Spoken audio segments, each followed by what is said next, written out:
다니엘 3장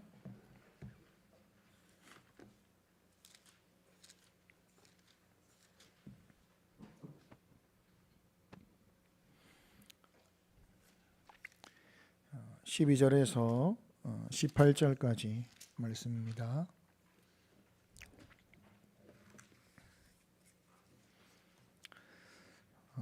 교독하겠습니다.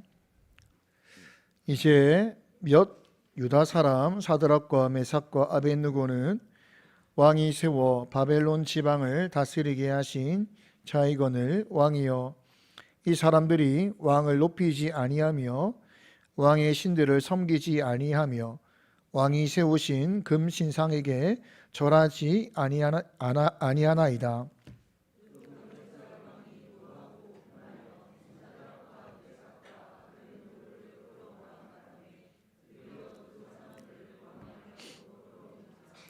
느부갓네살이 그들에게 물어 이르되, 사드락 메삭 아벳느고야, 너희가 내 신을 섬기지 아니하며 내가 세운 금 신상에게 절하지 아니한다 하니 사실이냐?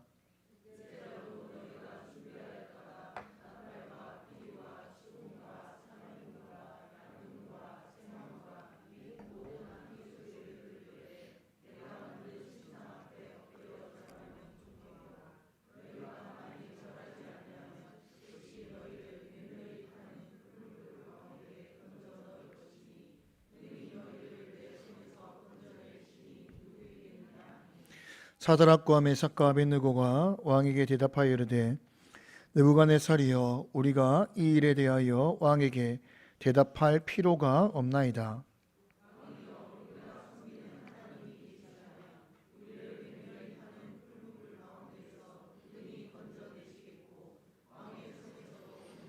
같이 있습니다. 그렇게 하지 아니하실지라도 왕이여, 우리가 왕의 신들을 섬기지도 아니하고 왕이 세우신 금 신상에게 절하지도 아니할 줄을 아옵소서. 아멘. 명절 기간을 지나고 있습니다. 저도 급하게 어제 새벽에 올라왔었는데, 오늘은 우리가 지난 2주 동안 고백의 일치라는 주제를 가지고 말씀을 나누었는데, 고백의 일치의 내용은 다음 주로 이제 미루기로 하고 다니엘 3장의 말씀을 나누고자 합니다. 다니엘 3장의 말씀은 교회를 다니지 않는 사람들도 잘 알고 있는 내용입니다. 성경의 66권의 내용 중에서 교회를 다니지 않지만 알고 있는 내용 중 아주 유명한 내용 중 하나가 바로 오늘 3장의 내용이다 라고 말할 수 있습니다. 저도 어릴 적에는 성경 이야기라고 하는 그 카세트 테이프로 만들어진 이야기가 있었는데, 다니엘서 안에서 딱 두 이야기만 그 카세트 테이프의 이야기로 등장을 했습니다. 첫 번째 이야기가 이제 용광로에 들어가는 세 친구 이야기이고, 두 번째 이야기가 다니엘과 사자굴 이야기, 이 두 가지가 가장 유명한 이야기였습니다. 우리가 3장의 그 내용이 유명하기도 하고 또 찬송도 이 내용을 가사로 사용하기도 하죠. 우리가 그리 아니하실지라도, 오늘 이제 18절에는 개역 개정이 되면서 그렇게 하지 아니하실지라도 라고 이제 내용이 글자가 바뀌었는데, 그리 아니하실지라도 라는 찬양이 있습니다. 아마 많이 들어보셨을 것이라고 생각을 합니다. 아주 유명한 내용이죠. 3장의 내용은 이렇습니다.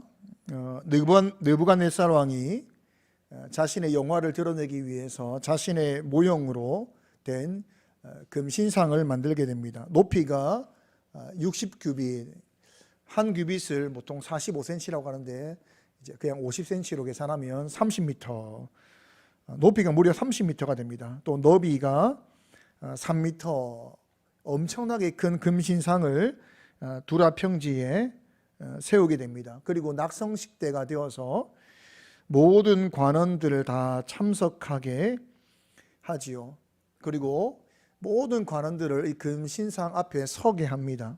그리고 선포하는 사람이 큰 소리로 외치기 시작합니다. 여러 가지 음악이 들릴 것인데, 이 음악 소리가 들리면 신상 앞에 엎드려 절을 하라 라고 하는 큰 소리를 외칩니다. 그리고 혹시나 너희들이 절하지 아니하면 끓고 있는 용광로 속으로 너희를 던져버리겠다라는 협박까지 하게 됩니다. 그리고 낙성식이 시작되고 음악 소리가 들려오기 시작합니다. 모든 관원들이 바짝 엎드려 납작 엎드려 절을 하고 있습니다. 여러분, 엎드려 절을 하면 다른 사람은 보이지 않죠. 땅만 보입니다. 사실 땅도 잘 안 보입니다. 엎드려 절을 하게 되면. 그런데 갈대아 사람들은 엎드려 절하였음에도 불구하고 절하지 않은 세 사람을 찾아냅니다. 다니엘의 세 친구들, 이 세 친구들이 절을 하지 않았는데 이 갈대아 사람들이 세 친구들이 절을 하지 않았다는 사실을 알았다는 것입니다. 어떻게 알았을까요? 느부갓네살왕은 인재를 등용하는 것을 아주 중요시 여기는 사람입니다. 그러니까 많은 나라가 이 바벨론에 의해서 점령을 당하다 보니까 여러 민족이 이 바벨론에 살게 되고 민족과 상관없이 인재를 등용하는 사람이 느부갓네살 왕입니다. 그 중에도 아주 뛰어난 사람들이 있으니 그러니까 다니엘과 세 친구들입니다. 다니엘 1장에 보게 되면 그들의 지혜가 모든 관원들의 10배였다 이렇게 이야기합니다. 옆에 사람이 너무 뛰어나게 되면 같은 이제 관원으로 살아가는 사람이 시기와 질투를 하게 되죠. 이 사람이 너무 뛰어나니 나는 이 사람을 이길 수 없다. 여기서 멈추면 좋은데 사람의 욕심이 그렇지 않습니다. 어떻게든 이 사람을 밟고 내가 올라가고 싶지요. 그런데 이 세 사람이 흠이 없습니다. 흠이 없어요. 어떻게든 흠을 찾아내려고 하지만 흠이 없는 사람들입니다. 그런데 낙성식 때에 왕의 선포를 들으면서 이들이 한 가지 생각을 하게 된 것입니다. 이 세 사람은 평소에도 자기의 하나님을 섬기는 사람이니 분명히 엎드려 절하지 않을 것이다 라는 생각을 하게 되었다는 것입니다. 여러분, 우리가 다니엘이 사자굴에 들어가는 내용도 동일하지 않습니까? 흠이 없습니다. 왕이 가장 높은 총리로 다니엘을 세우는데 이 다니엘을 시기 질투하는 사람이 어떻게든 다니엘을 끌어내리고 싶은데 흠이 없는 사람입니다. 그가 가지고 있는 유일한 흠이 아니고 유일한 것이 뭐냐면, 공격할 수 있는 유일한 것이 뭐냐면 그의 신앙이었습니다. 그가 하루 3번 하나님께 기도하더라는 것입니다. 그것을 가지고 그들이 공격하지 않습니까? 동일하게 세 친구들은 흠이 없습니다. 다른 것으로는 흠을 잡을 수 없는데 그들이 가지고 있는 그들의 신앙을 다른 사람들이 알았다는 것입니다. 그만큼 이 세 사람이 나라가 망했음에도 불구하고 바벨론 땅에서 그리고 왕의 관원으로 살면서도 하나님의 사람으로 살았다는 것입니다. 얼마나 하나님의 사람으로 살았는지, 아니 용광로에 들어간다라는 말을 듣고도 그들은 아마 절하지 않을 것이다 라고 생각할 정도로, 다른 관원들이 생각할 정도로 이 세 사람은 아주 믿음의 사람으로, 신앙의 사람으로 살아왔다라는 것입니다. 그러니 엎드려 절하면서도 그 세 사람 주변에 있는 사람들은 고개를 약간 비스듬히하게 이 세 사람이 과연 절을 하는가 안 하는가를 보았겠지요. 아니나 다를까 이 세 사람은 절하지 않고 서 있는 것입니다. 느부갓네살 왕이 얼마나 많은 관원이 있겠습니까? 그리고 설마 절하지 않는 사람이 있겠나 싶어서 보지 않았던 것 같아요.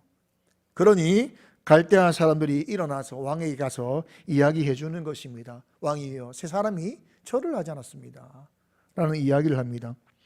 왕이 이 세 사람을 부릅니다. 아마 왕의 눈에 들지 않은 사람이었다면 당장 용광로에 들어갔을 것인데 아주 지혜가 10배나 뛰어난 귀한 인재이지 않습니까? 기회를 줍니다. 다시 음악이 들릴 것인데 그때 너희가 절을 하라. 그러면 내가 죽이지 않겠다. 그러나 세 사람이 무엇이라고 말을 하지요? 우리가 잘 알고 있는 17절, 18절 제가 읽겠습니다. 왕이여, 우리가 섬기는 하나님이 계시다면 우리가 맹렬히 타는 풀무불 가운데에서 능히 건져내시겠고 왕의 손에서도 건져내시리이다. 그렇게 하지 아니하실지라도 왕이여, 우리가 왕의 신들을 섬기지 아니하고 왕이 세우신 근신상에게 절하지도 아니할 줄을 아옵소서. 놀라운 신앙의 고백을 하는 것입니다. 3장의 내용을 한마디로 말하면 하나님은 구원이시다, 하나님은 구원을 베푸신다라는 내용입니다. 자기 백성을 구원하시기 위해 찾아오시는 하나님이시다. 이 구원이 강조되는 내용이 바로 다니엘 3장이다라고 이야기하죠. 3장의 마지막 29절도 보면 29절 30절도 보게 되면 느부갓네살의 고백 가운데 하나님은 정말 구원의 하나님이시다라는 이야기로 끝이 납니다. 그러니까 이 다니엘 3장 전체는 구조는 하나님은 구원이시다라는 구조다라고 말할 수 있습니다. 분명히 맞습니다. 그러나 오늘 저는 조금 더 다양한 각도로 이 3장의 내용을 말하고자 합니다. 지금 제가 말한다고 해서 지금 방금 이야기한 하나님의 구원이시다, 이게 틀렸다는 것이 아닙니다. 본문 안에서 말한다면 모든 내용이 맞는 것입니다. 다양한 각도로 한번 보고자 합니다. 저는 하나님께서 이 다니엘 3장을 왜 기록하셨는가에 대해서 생각을 해봅니다. 수많은 내용이 있는데 왜 3장의 내용을 성경에 기록하여서 우리에게 지금 이 3장을 주시는 것일까? 여러분, 다니엘서는 언제 기록되었지요? 다니엘서는 역사적 시간은 유다가 1차 침공을 받아서 왕족과 귀족들이 포로가 되어서 잡혀온 다니엘로부터 시작하여서 606년에 침공에 의해서 잡혀오고, 그리고 2차, 3차에 의해서 완전히 멸망당한 후에 536년, 70년이 지나서 돌아온 자들의 이야기까지가 다니엘서의 이야기입니다. 왜 이 이야기를 기록에 남겼는가? 여러분, 왜 하나님께서 그들을, 유다를 멸망케 하시고 왜 바벨론 포로를 허락하셨는가를 생각해 보아야 됩니다. 하나님께서 유다를 멸망케 하시고 바벨론의 포로로 그들을 잡혀가게 하신 것은 분명 그들의 신앙과 삶의 중심을 다시 한번 점검해 보자라고 하는 목적이 있다는 것입니다. 여러분, 다니엘서의 가장 중요한 목적은 뭐냐면 너의 신앙과 지금 너의 삶의 중심이 지금 어디에 있느냐를 점검해 보라는 것입니다. 새롭게 다시 시작하자는 거예요. 하나님께서 도저히 안 되니까 새롭게 다시 시작하자. 새롭게 다시 시작하기 위해서 떠나서, 유대 땅을 떠나서 바벨론 땅에 가서 너희들이 냉정하고 객관적으로 한번 하나님에 대해서, 그리고 너희 자신의 신앙에 관하여서 한번 돌아보라는 것입니다. 그것이 하나님께서 유다를 멸망케 하시고 바벨론의 포로를 허락하신 이유입니다. 너의 신앙과 너의 삶의 중심을 다시 점검하라라는 것입니다. 예전에 그 부부 클리닉 사랑과 전쟁이라는 그 프로그램이 있었습니다. 부부들의 문제에 대해서 실제적인 문제죠. 실제 사연을 받아가지고 이것을 이제 드라마로 만들어서 얼마나 이 두 부부의 지금 문제가 이렇다라는 것을 먼저 보여준 다음에 전문가들이 이제 조언을 하죠. 이렇게 하는 게 어떻겠냐. 또 해결 방안을 말해줍니다. 이런 방안이 있다. 이렇게 말하고 나서 끝나지 않고 꼭 그 신구 선생님이 아주 유명한 멘트를 날립니다. 뭐죠? 4주 후에 뵙겠습니다. 이렇게 멘트를 날려요. 아니 그냥 조언하고 그 다음에 해결 방안을 말하거나 아니면 그 안에서 부부가 우리는 도저히 안 됩니다. 이렇게 하면 그냥 뭐 그래 이혼해라 뚝뚝뚝 이렇게 하면 되는데 꼭 4주 후에 뵙겠다는 이야기를 한다는 거예요. 부부들의 문제를 다 들었다는 거예요. 전문가들이 부부들의 문제를 다 들은 다음에 당신의 문제를 내가 다 알겠다. 그리고 나서 조언을 해줘. 이렇게 살아보는 건 어떠냐. 해결 방안을 얘기해 줍니다. 이런 건 어떠냐 라고 말한 다음에 이것을 가지고 각자 냉정하게, 각자 객관적으로 당신과 스스로, 남편과 스스로를 돌아보라. 아내와 스스로를 정말 냉정하고 객관적으로 돌아보라. 4주 동안. 이 4주의 시간이라는 것은 각자가 가지고 있는 문제를 다른 각도로 한번 다시금 냉정하게 객관적으로 돌아보라는 것이죠. 하나님께서 유다 백성들에게 내리신 결단, 도저히 이런 방법 저런 방법을 다 동원해도 도무지 유다 백성들이 하나님 말씀을 듣지 않습니다. 선지자들 보내고 여러 가지 이적을 보여줘도 도무지 말을 듣지 않습니다. 그러니 하나님께서 70년의 기간을 주시는 겁니다. 못하라는 거죠. 정말 너희의 하나님이 어떤 분이신가를 지금 이 유다 땅이 아니라 바벨론에 가서 보라는 거예요. 하나님은 어떤 분이시고, 그리고 지금 너희의 모습이 어떠한 모습인지를 아마 정말 냉정하고 정말 객관적으로 한번 확인해 보라는 것입니다. 이러한 이유로 하나님께서 이 바벨론의 포로기를 허락하신 것입니다. 여러분, 우리가 생각이 굳어져서 도무지 다른 사람의 말을 듣지 않을 때가 있습니다. 도무지 아무리도 말을 듣지 않을 때가 있죠. 그럴 때 어떤 환경에 큰 변화가 있으면 사람이 그 굳어진 생각이 조금씩 움직이기 시작합니다. 절대 안 돼라는 것들이 얼마나 많은지 몰라요. 근데 절대 안 돼라고 했던 것들이 안 돼로 변하고 갑자기 돼가 되는 것들이 있지 않습니까? 과거의 한국교회 드럼은 이거는 있을 수 없는 일이거든요. 절대 안 되었습니다. 오늘 교회가 절대 안 되는 을 깨고 이제 드럼을 치기 시작하는 거예요. 그러면 이제 고신교회가 가장 늦게 변화되었잖아요. 변화되었다.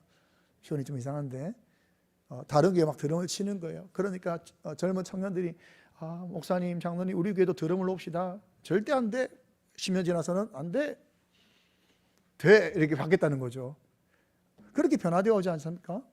영화 중에 여러분 혹시 제가 중고등학교 때 봤던 영화인데 무려 10번을 넘게 본 영화가 있어요. 혹시 보여주시겠어요? 시트 액트라는 영화.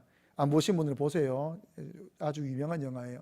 제가 이 영화를 왜 이야기하냐면 이 영화가 세상 가수 밤무대를 하는 이 가수가 이제 교회에 도망가서 이제 성가대를 변화시키는 그런 내용입니다. 그리고 이타는 학교를 변화시키는 내용이거든요. 놀랍게도 이 1탄과 2탄의 영화를 통해서 미국의 교회가 바뀝니다. 이 2에 이거 내용 다 말하면 영화 안 보시는 거 아니에요? 2에 보면 이제 전국 성가대회가 열리는데 지금까지 계속 연속으로 우승한 팀은 완전히 각이 잡힌 성가복을 입고 완전 각 잡힌 완벽한 화음을 하는 팀이 너무 잘 부른다. 어마어마해요. 근데 이제 주인공 팀 있잖아요. 이 주인공 팀은 아주 파격적입니다. 성가복도 입지 않았어요.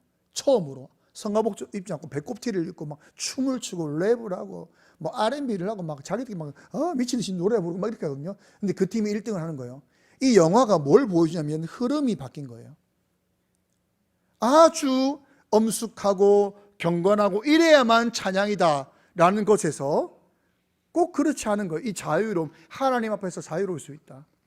모든 음악을 통해서 하나님을 예배할 수 있다라고 하는 이 자유로움으로 영화가 보여준단 말이에요. 그리고 이 영화를 통하여서 미국의 예배의 성가대 찬양이 바뀌었습니다. 완전히 경직되고 거룩만을 추구하던 이런 찬양에서 갑자기 흥겹고 여러 가지 악기가 동원되고 때로는 여러 가지 음악이 동원되는 것들로 바뀌었다는 거예요. 완전히 절대 안 돼로 시작되었다가 안 돼로 가다가 환경의 큰 변화가 결국은 대로 바뀐다는 거예요. 굳어진 이스라엘 백성들, 굳어진 유다 백성들, 아무리 그 백성들을 다독이고 말씀하고 보여주고 표현해도 변하지 않는 그들을 향하여서 하나님께서 그들의 환경을 완전히 바꾸십니다. 완전히 바꾸셔가지고 너의 신앙과 삶의 중심을 재점검하라. 점검하라. 아마 여러분 살아가는 동안 여러분의 인생 가운데서도 삶의 큰 변화를 맞는 분들이 있을 것입니다. 아마 그럴 때마다 여러분 굳어진 여러분의 신앙의 생각들이, 굳어진 여러분의 신앙의 내용들이 아마 큰 변화를 맞이할 것입니다. 하나님이 그렇게 일하신다는 거예요. 굳어져서 도무지 움직이지 않는 우리의 생각을 하나님께서 환경을 통하여서 우리를 그렇지 않다라는 것을 보여주시고, 다시 한번 생각해봐라, 너의 삶의 중심이 어떠한지를 다시 한번 확인해봐라, 그렇게 말씀하신다는 겁니다. 유다 멸망을 통하여서 하나님께서 이 다니엘서를 통해서 말씀하시고자 하는 내용이 있다는 겁니다. 너희의 신앙과 삶의 중심을 점검하게 하기 위해서 하나님이 말씀하시는 내용이 있는 것입니다. 여러분, 유다 멸망의 이유가 무엇입니까? 언약에서 떠났다, 우상 숭배를 했다, 공의가 사라졌다, 그리고 연약한 자들을 학대한다, 수많은 이유가 있습니다. 이 수많은 이유를 하나로 설명하면 그들이 언약을 떠났다는 것입니다. 언약을 떠났다는 것에 다 포함되는 거예요. 우상 숭배도 포함되고 다 포함되는 것입니다. 그러니까 다니엘 1장에 무엇이 등장하냐면 다니엘이 뜻을 정하였다라는 내용이 등장합니다. 다니엘이 뜻을 정합니다. 다니엘 1장을 보게 되면 왕이 인재를 뽑습니다. 인재를 뽑으면 3년 동안 왕의 음식을 먹게 되지요. 왕의 음식과 왕의 포도주를 먹게 되면서 3년 동안 교육을 받아서 왕 앞에 서게 되는데, 이때 다니엘이 무엇을 합니까? 뜻을 정하여 왕의 음식을 먹지 않기를 거절합니다. 왕의 음식은 다 우상에게 바쳐진 것이니 그것을 먹지 않기로 다짐하여서 음식을 먹지 않습니다. 그 결단을 하게 되는 것입니다. 멸망의 이유가 언약을 떠난 것인데, 다니엘 1장에서 무엇을 보여주냐면 다니엘은 언약을 붙잡았다, 이렇게 시작한다는 거예요. 언약을 붙잡았다. 나라가 멸망당했지만 다니엘은 거기서 언약을 붙잡았다, 이렇게 시작한다는 거예요. 여러분, 멸망한 백성들에게 하나님이 다니엘의 신앙을 보여줍니다. 너희가 어디를 가든지 언약을 붙잡으면 거기서 새롭게 시작할 수 있다. 그 다니엘이 언약을 붙잡았다, 언약을 붙잡았다, 이 내용으로 시작한다는 거예요. 오늘 3장의 중심이니까 1장은 빨리 끝을 내고 3장은 무엇을 말하고자 하는 것인가?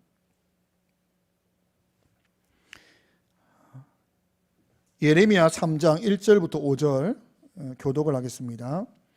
그들이 말하기를 가령 사람이 그의 아내를 버림으로 그가 그에게서 떠나 타인의 아내가 된다 하자 남편이 그를 다시 받겠느냐? 그리하면 그 땅이 크게 더러워지지 아니하겠느냐 하느니라. 내가 많은 무리와 행음하고서도 내게로 돌아오려느냐? 여호와의 말씀이니라.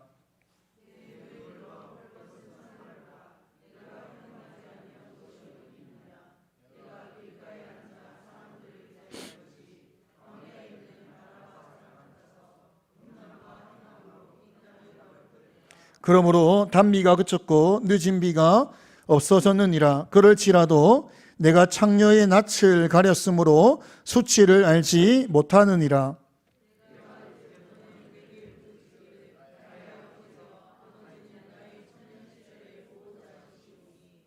같이 있습니다. 노염을 한없이 계속하시겠으며 끝까지 품으시겠나이까 하지 아니하겠느냐. 보라, 내가 이같이 말하여도 악을 행하여 내 욕심을 이루었느니라 하시니라. 이스라엘의 죄를 크게 언약을 떠났다, 이게 가장 크게 등장을 하는데, 이 예레미야 3장 1절부터 5절에 보면 또 하나 하나님께서 너희의 신앙과 삶의 중심을 점검하라 라는 내용으로 아주 중요한 내용이 등장을 합니다. 이렇게 백성들이 말을 한다는 거예요. 우리가 죄를 지어도, 내가 죄를 지어도 하나님이 언제까지 화를 내시겠는가? 결국 화를 풀어서 다 우리의 말을 들어주지 않겠는가? 이렇게 말을 한다는 거예요. 내가 아무리 죄를 지어도 하나님이 화를 낸다 하더라도 결국은 내 말을 들어줄 거야. 그러니까 나는 절대로 내 잘못된 길에서 돌아설 필요가 없어. 계속해서 내 욕심대로 살아가면 돼. 이렇게 이스라엘 백성들이 말을 한다는 것입니다. 이게 뭘까요? 하나님을 무엇으로 여기냐면 수단으로 여긴다는 겁니다. 수단. 내 욕심을 이루기 위한 수단으로 여깁니다. 결국 하나님은 내 말을 들어줄 수밖에 없어. 화를 내도, 내가 잘못해서 화를 낸다 하더라도 결국은 내 말을 들어줄 수밖에 없어. 하나님 그런 분이야. 그들은 하나님을 수단으로 생각한다는 거예요.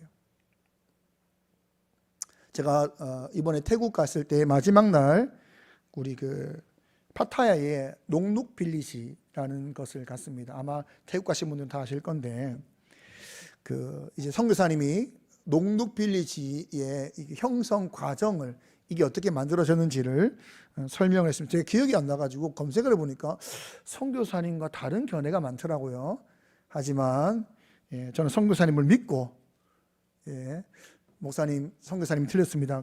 틀릴 수 있습니다. 저는 선교사님을 믿고 이 이야기를 하겠습니다. 태국에 아주 큰 부자가 있는 거예요.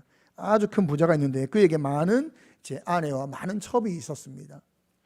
그 중에 농록이라는 분이 셋째 첩이었는데 다른 모든 아내와 첩들은 오직 그 남편의 재산만을 위해서 행동한다는 거예요. 어떻게 하면 더 많은 재산을 내가 차지할까? 어떻게 하면 더 많은 그 재산을 내가 가져갈까? 여기만 이제 혈안이 되어 있는 거예요. 근데 농룩은 거기에는 관심이 없고 남편을 사랑하는 거에만 관심이 있는 거예요. 그러니까 남편이 나중에 병들었을 때에 그 남편의 병수발을 들고 그 정성과 사랑으로 남편을 돌보는 거예요. 거기에는 거짓이 없는 거예요. 정말 남편의 재산이라는 거 하나도 필요 없고 정말 남편을 사랑하는 마음만으로 그 남편을 이렇게 사랑으로 진심으로 대한다는 거예요. 그 남편이 이제 죽을 때가 되어서 내 재산만을 바라보고 왔던 수많은 사람들을 향해서는 괘씸한 마음이 들고 그리고 자기만을 사랑해서 자기를 위해 헌신하고 사랑하고 진심으로 자기를 정성으로 대한 농룩에 대해서 너무 이제 그렇죠. 사랑하는 마음이 들잖아요. 그러니까 그가 가진 모든 재산을 농룩이라는 그 세 번째 아내에게 그 모든 재산을 다 주게 됩니다. 그 재산을 가지고 이 농룩이라는 사람이 엄청난 재산이거든요. 그 남편을 사랑하는 마음을 가져가지고 전부 남편을 위한 공원 18만 평 어마어마하죠. 남편을 그리워하는 마음으로 공원을 가꾸기 시작하는데 그 18만 평이에요. 그 위에 이것이 만들어져서 지금 아마 엄청나게 큰 이제 공원이 형성되었다는 이야기입니다. 무엇을 말하고자 하는 거죠? 사랑은 수단일 수 없다는 거예요. 수단은 사랑일 수 없습니다. 내가 누군가를 수단으로 여긴다면 그것은 사랑이 아닙니다. 사랑이 아니에요. 사랑은 언제나 그 사람 자체가 돼야 됩니다. 그 사람이 내 인생의 목적이 되고 그 사람이 내 삶의 이유가 될 때, 그 사람 자체가 내 삶이 될 때 우리는 사랑이라고 이야기합니다. 유다 백성들은 하나님을 무엇으로 여겼냐면 그들의 욕심을 채우기 위한 수단으로밖에 하나님을 생각하지 않았습니다. 그런데 이 3장의 세 친구들의 이야기를 보게 되면 하나님이 너희들의 신앙과 삶의 중심을 재점검하라 라는 이 목적을 가지고 하나님이 조명하는 이 세 친구의 이야기를 보게 되면 이들은 하나님을 수단으로 보고 있지 않다는 겁니다. 그들은 하나님을 무엇으로 고백하지요? 하나님이 우리를 살리시겠고 그렇게 하지 아니하실지라도 저는 절하지 않겠습니다. 이 말을 다시 말하면 내가 구원을 원합니다. 하지만 나를 구원하지 않더라도 나는 괜찮습니다. 나는 나의 구원을 위해서 하나님을 수단으로 삼지 않습니다. 이렇게 고백한다 이 말이에요. 우리가 신앙생활 하다 보면 나의 기도의 제목이 있으면 기도의 제목을 들어주지 않으면 원망을 해요. 아니요. 이 세 친구는 뭐라고 말하죠? 나는 하나님의 구원을 믿습니다. 나의 구원을 위해서 하나님의 일하심을 믿습니다. 하지만 나의 구원을 위한 수단으로 하나님을 생각하지 않습니다. 나를 구원하지 않는다 할지라도 저는 괜찮습니다. 나를 구원하지 않는다 할지라도 나는 하나님의 결정을 존중합니다. 나를 구원하지 않는다 할지라도 나는 전적으로 하나님을 따르겠습니다. 이 고백을 지금 이 세 친구가 하고 있다는 거예요. 여러분, 사랑은 그렇습니다. 수단일 수 없는 거예요. 이 세 친구는 분명히 고백을 하고 있는 거예요. 하나님은 구원하시는 분이 맞습니다. 하지만 나를 구원하지 않더라도 상관없습니다. 나는 하나님을 단 한순간도 나의 어떠한 수단으로 여긴 적이 없습니다. 그분은 언제나 내 삶의 목적이시고 이유이시고 나는 그분을 사랑하기 때문에 그분이 행하는 모든 일을 나는 존중하며 전적으로 신뢰하며 저는 따를 뿐입니다. 라는 고백을 세 친구가 하고 있다는 거예요. 유다의 멸망이 왜 일어났습니까? 그들은 하나님을 수단으로 여겼기 때문입니다. 하나님이 왜 세 친구를 조명하고 있습니까? 세 친구는 하나님을 수단으로 여기지 않다는 겁니다. 수단으로 여기지 않는 거예요.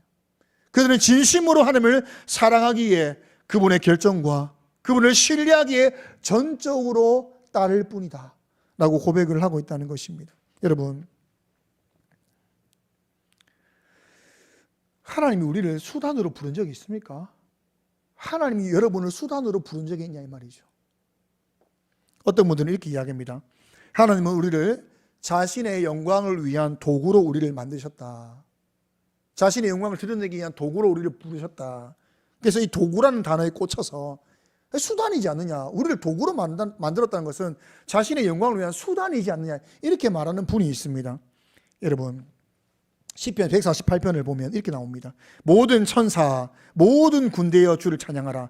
해와 달과 별아 주를 찬양하라. 하늘도 하늘 위에 있는 물들도 주를 찬양하라. 바다여 땅이여 주를 찬양하라. 산들과 모든 작은 산과 짐승과 모든 가축과 기는 것과 새며 모두 주를 찬양하라. 모두 계속 주를 찬양하라. 여러분, 하나님의 영광을 모든 만물이 하나님의 영광을 드러냅니다. 모든 만물이 주의 영광을 드러냅니다.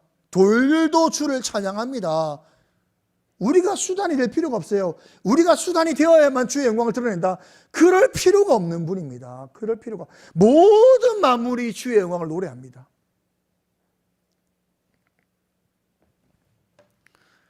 하나님이 우리를 자신의 영광을 위한 도구로 사용하는 것이 아니라 그 놀라운 하나님의 영광에 우리를 뭐 하는 거죠? 참여시킵니다. 같이 그 영광에 참여해서 너희가 그 영광을 함께 누리라. 그게 하나님의 초대이지 않습니까? 우리를 수단으로 여기지 아니하시고 우리를 너무 사랑하기 때문에 자신의 영광을 함께 누리도록 우리를 부르셨다 이 말이죠. 수단이 아니라 우리를 자신의 목적으로 우리를 부르신 거예요. 하나님의 삶의 이유가 우리라고 말하고 있잖아요. 우리라고. 자신의 영광을 함께 누리라고 말하고 있단 말이에요. 어떤 분은 또 이렇게 말합니다. 우리는 주의 종이다. 종은 주인의 명령을 따르기 때문에 우리는 주님의 수단일 뿐이다. 이렇게 말하는 분이 있어요. 여러분, 우리는 사단의 종이라고 이야기할 때는 자유가 없죠. 사단의 말 그대로 수단으로 살아갈 수밖에 없습니다. 하지만 주의 종이 되었다는 것은 가장 먼저 무엇이 선포되는 것입니까? 자유가 선포되는 것입니다. 자유가 선포됩니다. 완벽한 자유를 우리에게 주십니다. 종이지만 구속이 없습니다. 그러므로 종이라 말하지 않습니다. 뭐라고 말하죠? 주님의 것, 주님의 소속, 주님의 편. 그렇게 말하지 않습니까? 종이라고 해서 수단이 아니라 주의 속한 자가 되었다. 우리는 주님의 속한 자가 되었다. 이제 주님 편이다. 소속이 주님이다. 그게 성경이 말하고 있는 내용 아닙니까? 수단으로 말한 적이 없어요. 여러분, 수단인 우리를 위해서 독생자를 죽입니까? 수단인 우리를 위해서 자기 목숨을 내어놓습니까? 아니요. 수단인데 어떻게 자기 목숨을 내어놓습니까? 수단인데 어떻게 하나밖에 없는 독생자를 죽입니까? 수단이 아니라 뭡니까? 우리가 하나님의 목적과 이유고 사랑 자체이기 때문입니다. 하나님 우리를 사랑하시는데 왜 우리는 하나님을 수단으로 여기냐 말이죠. 여러분, 진심으로 사랑한다면 내가 누군가를 진심으로 사랑할 때 그 사람이 나를 수단으로 여기면 견디지 못하는 거예요. 내가 이 사람을 너무 사랑하는데 이 사람은 나의 돈만 사랑해. 견딜 수 있습니까? 견딜 수 없어요. 견딜 수가 없는 거예요. 제가 과거에 좋아했던 찬양 중에 내가 너를 사랑함이라 라는 찬양이 있어요. 그 작사를 송명희 씨가 했고 작곡을 신상우 씨가 하셨는데 제가 읽어 보겠습니다. 내가 너를 사랑하는 것은 내가 다른 사람보다 나아서가 아니라 내가 너를 사랑하는데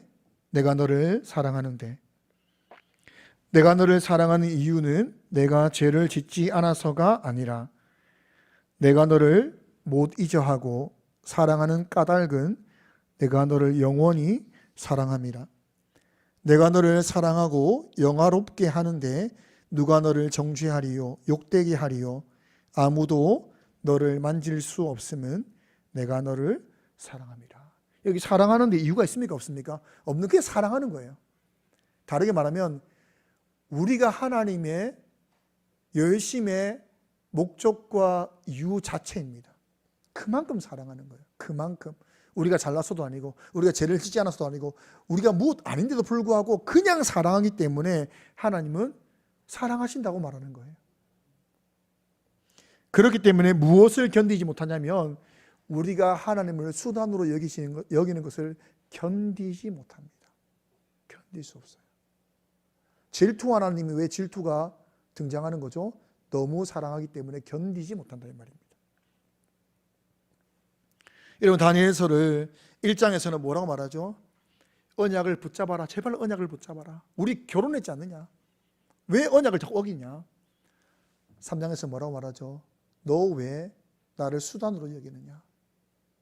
난 너를 이렇게 사랑하는데. 이 세 친구를 통하여서 무엇을 보여줍니까? 하나님을 저는 수단으로 삼지 않았습니다. 하나님이 무엇을 해도 저는 하나님을 사랑하기 때문에 하나님이 하시는 모든 일에 저는 그 결정을 존중하고 따르겠습니다. 이게 사랑입니다. 여러분 이 풀무불에 던져진 사람들, 세 사람이 어떻게 되었습니까? 완전히 불이 타가 사라졌습니까? 25절 함께 읽겠습니다. 시작.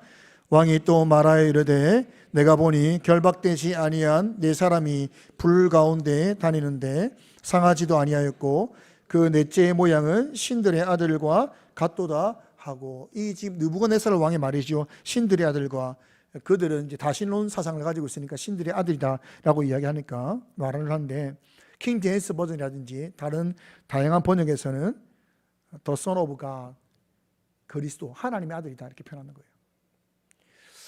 구약에 예수 그리스도께서 직접 임재하셔서 거기에 그들과 함께 등장하는 내용이 거의 없잖아요. 그렇죠? 근데 아주 확실하게 보여주는 거예요. 얼마나 그들의 사랑에 대해서 화답하느냐면 직접 오셔가지고 그들 속에 있는 겁니다.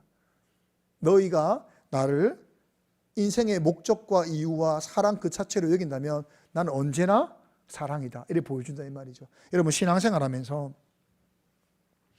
여러분 진짜 복을 받기 원한다면 저는 두 가지를 하면 된다고 생각합니다. 첫 번째는 말씀을 붙들어라. 두 번째는 뭘까요? 하나님을 정말 사랑해 보자는 겁니다. 목적으로 삼아야 됩니다. 하나님 나의 목적이 되십니다. 왜요? 하나님이 나를 목적으로 여기시잖아요. 하나님 내 삶의 이유입니다. 여러분 하나님 나를 자신의 삶의 이유라고 말씀하잖아요. 저는 하나님 자체를 사랑합니다. 하나님이 우리를 그렇게 말씀하고 있지 않습니까? 그때 하나님께서 여러분이 사랑한 것만큼 사랑한 것 이상으로 자신을 보여주십니다. 사랑해 주십니다. 오늘 여러분 저는 이런 다짐을 하기를 바라는 마음으로 오늘 이 말씀을 준비했습니다. 우리 신앙 고백을 하고 있잖아요. 그 신앙 고백 왜 하냐 이거죠. 우리가 믿습니다 했을 때 그 믿는 것을 왜 하냐 이 말입니다. 결국 무엇 하기 위한 것이죠? 진심으로 하나님을 사랑하기 위한 것입니다. 왜 사랑해야 되니까? 하나님 우리를 진심으로 사랑하시기 때문입니다. 그래서 말씀을 알면 알수록 없던 사랑까지도 챙겨낼 수밖에 없는 것이 하나님의 사랑입니다. 왜요? 정말 우리를 사랑하시니까. 저는 이러한 사랑을 우리가 모두가 할 수 있기를 바라고, 여러분의 인생 가운데 어떠한 결정을 하나님이 우리의 삶 가운데 이루어 가더라도 저는 전적으로 따릅니다. 저는 전적으로 주님의 결정을, 하나님의 결정을 존중하며 그 모든 상황에서 감사하겠습니다. 여러분 이렇게 살아가는 사람에게는 분명히 하나님께서 그 사랑을 부어주실 줄 믿습니다. 보여주실 줄 믿습니다. 이러한 사랑을 받아 누리기를 간절히 바랍니다. 함께 찬양했으면 좋겠습니다. 사랑하는 나의 아버지 이름 높여 드립니다. 함께 우리 힘있게 한번 이 찬양을 하겠습니다.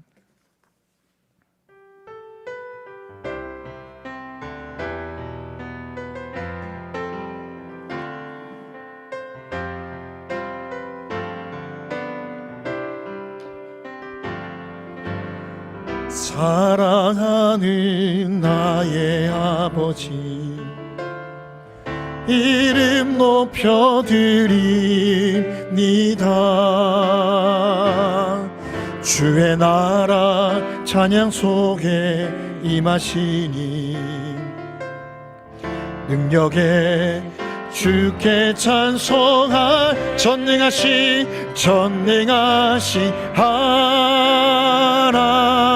하나님 찬양, 언제나 동일하신 주 전능하신 하나님 찬양, 영원히 다스리네. 나 주의 이름 높이리, 나 주의 이름 높이리, 나 주의 이름 높이리. 하늘 높이 올린 깃발처럼 주의 이름 아멘. 전능하신 하나님 찬양, 언제나 동일하신 주 전능하신 하나님 찬양, 영원히 다스리네. 저는 다니엘서를 이제 말씀을 준비하기 위해서 연구하면서 참 마음이 아팠습니다. 이렇게까지 하나님께서 일하시는구나. 환경을 바꾸어 가면서까지. 우리가 유대의 포로기라 말하지 않잖아요. 하나님께서 포로되어 가셨다 이래 말하잖아요. 하나님이 세우신 나라인데 하나님이 스스로 자기 백성을 위해서 하나님의 나라를 포기하신 것이 아니라 포로되어 가셨다. 어떻게 보면 되게 치욕이지 않습니까? 하나님이 절대 무너지지 않는 나라라고 선포하셔놓고 무너뜨리시고 바벨론에 들어가지 않습니까? 하나님의 포로기. 왜 그렇게까지 하면서 하나님께서 일하셔야만 했냐면 너무 사랑하니까. 환경이라도 바꿔볼까? 이게 참 마음이 아프지 않습니까? 환경이라도 바꿔볼까? 환경을 바꿔서라도 어떻게든 이들의 굳어진 심령을 변화시켜야겠다.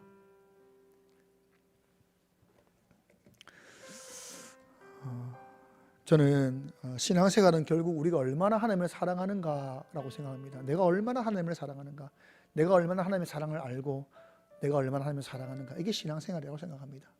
이 시간 기도할 때 하나님, 다니엘의 세 친구와 같이 하나님을 수단으로 여기지 않고 내 인생을 인도해 가시고 내 인생을 만들어 가시고 나를 사랑해 가시는 주님의 모든 것 가운데 내가 존중하며 따르며 전적으로 신뢰하며 감사하며, 그리 아니하실지라도 저는 상관이 없습니다.